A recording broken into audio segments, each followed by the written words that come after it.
Yan eh.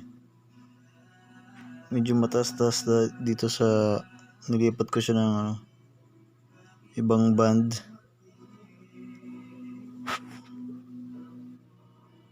$11 yung download, saka 16 yung upload. Gamit ko pala yung Gomo SIM na SIM, pero Globe din yung wait.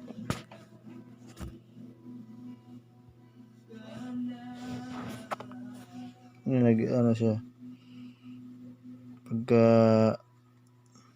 nagagalaw.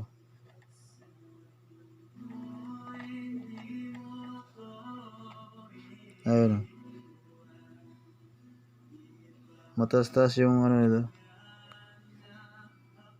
SINR. Pero dapat maganda kung siya, orange. Ay, green. Tatanggalin ko yung antena. Kasi naputol eh.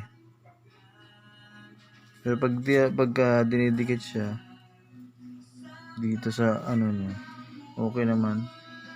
Tumataas yung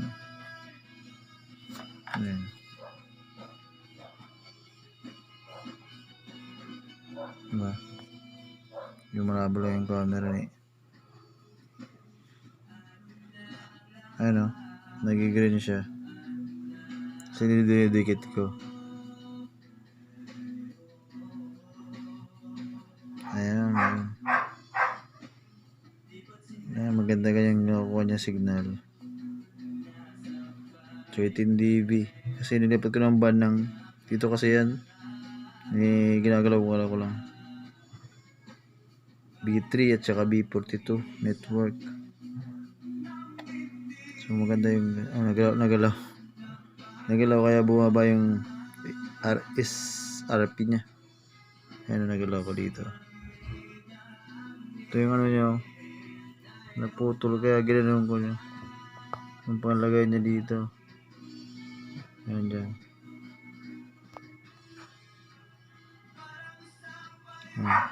Kaya ayos ang galot.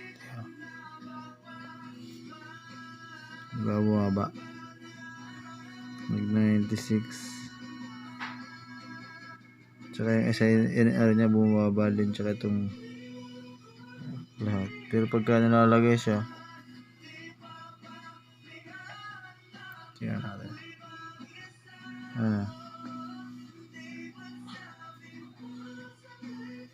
Tumataas siya. Ibig sabihin gumagana yung parabolic.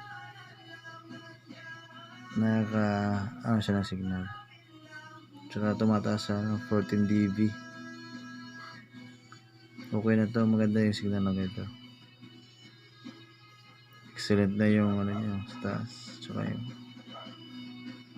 so ito lang ayos lang natin yung Tsaka kung ikaw maglalagay, pwede mo tong sana wag magalaw para hindi siya magalaw. Tulad na nagagalaw siya. That ma-fix na yun. Ayun nice. Okay na mo lang. Tatanggalin ko. Ayun bumababa siya.